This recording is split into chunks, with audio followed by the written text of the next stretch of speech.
Hey guys, what's happening? I'm going to go ahead and pick up from where I left off yesterday. So let's begin. We're still solving by factoring, okay, by using the x method. If you look at this, we have 3x squared equals 2x plus 21. If you remember last time, we had a trinomial written in standard form equals to 0, okay? We still need to get it to say equals 0. Okay, so right now it says equals 2x plus 21. What do I need to do to make that say equals 0? We need to get rid of that, don't we? Okay, so I'm going to subtract 2x here, right? If I subtract 2x, I need to also subtract 2x on the other side. Now I don't really have a lot of room over on the other side, so you can make room, okay, like this. Watch this. I'll have 3x squared. I need to subtract a 2x, so minus 2x.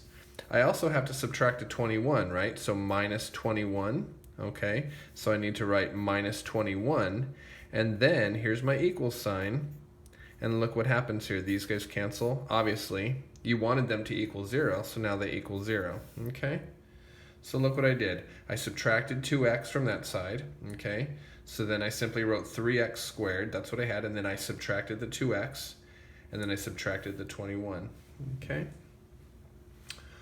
All right, so now we are ready to do our x method, okay?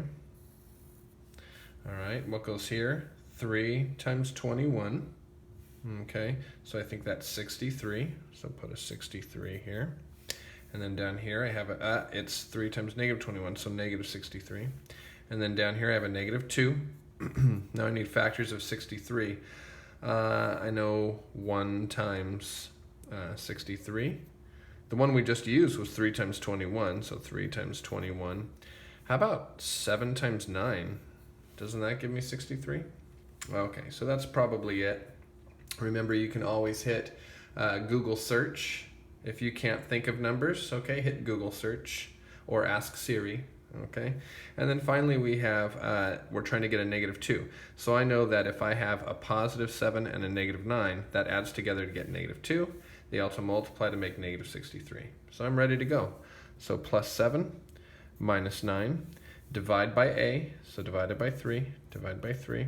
Okay, this can't be reduced, so bottoms up, 3x.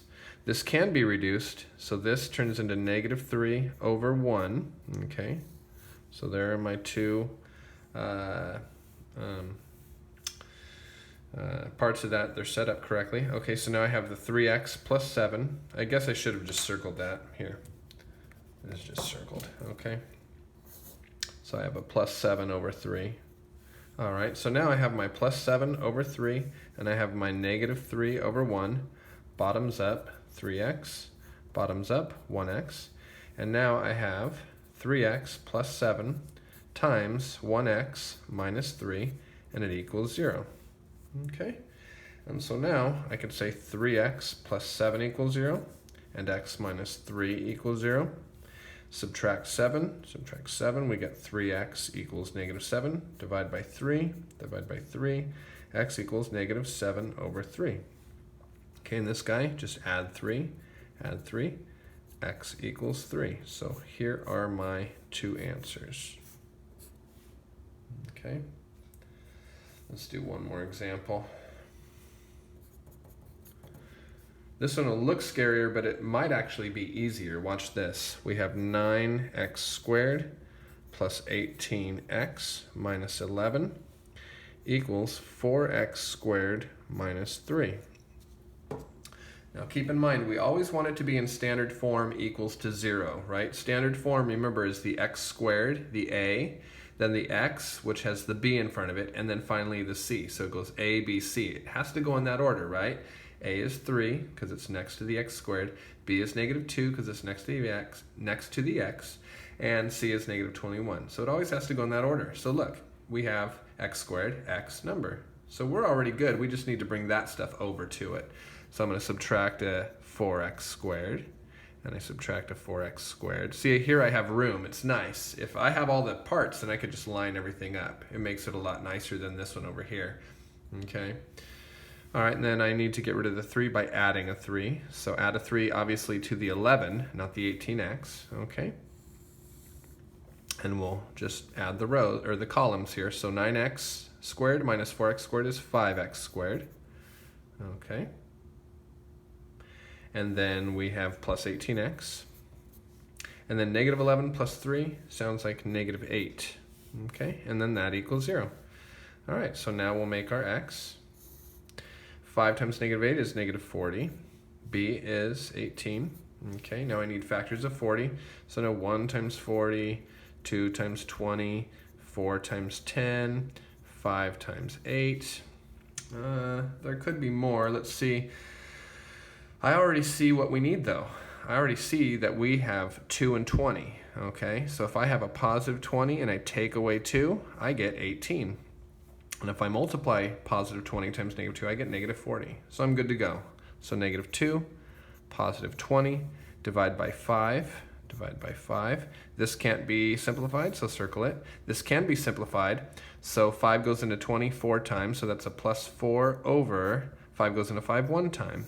There we have it. There's our two numbers that we need. So here we go.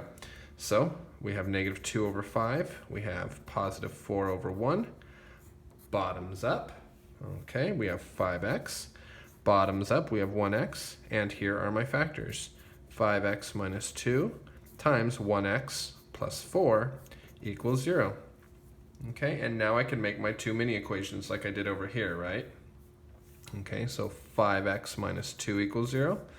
X plus 4 equals 0. And now, add 2. 5x equals 2. Divide by 5. X equals 2/5. Okay, here, subtract 4.